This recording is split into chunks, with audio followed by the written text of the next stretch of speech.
So as promised, we have a couple of rehousings to do. Um, I did a couple other videos today. One of them was my new editions unboxing from Pulp Friction, and that one I mentioned that I had some rehousings to do, and so we're going to go ahead and do those now.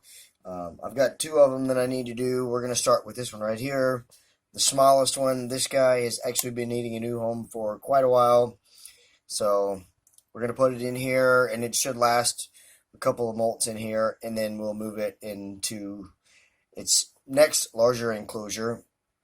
But without any more BS, let's get to it. Let's rehouse this little guy. This is my Hapalopus species Columbia large, who is actually moving around in the vial and looks like it's starting to come out this way. I may not have to actually coax the tarantula out because, as you can see now, it is walked out on its own. How crazy is that?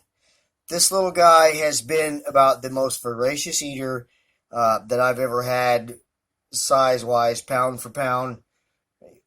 If you guys saw when I first got this little tarantula, it was very, very, very tiny, and immediately was taking down live prey, where most other slings that I had had at that small of a size, I was having to pre-kill their food.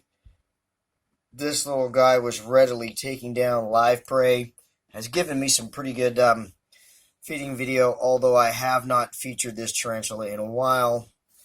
It has molted, I think, once or twice since I got it, and has put on some nice size since I got it. It was, like I said, it was teeny tiny.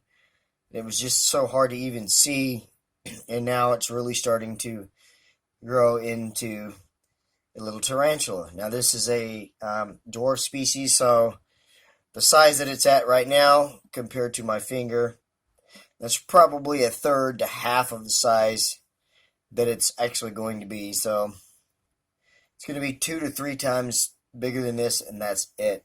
So they are a small tarantula, but they are pretty gorgeous. In the beginning, this little guy was skittish, as in when I would touch its vial, it would run and hide in its webbing. But as it's gotten older, it's gotten bolder. They are pretty prolific webbers from my experience. That tiny vial just, you couldn't really, it really wasn't on display. The, webbing skill of these guys. There was quite a bit of webbing in there. So was kind of a lot of the premise behind the enclosure that I built. Of course, I made the starter burrow, which it is now retreated into. And then I put sticks sticking up all around that area for anchor points, along with some sphagnum moss, which it will probably use for anchor points as well.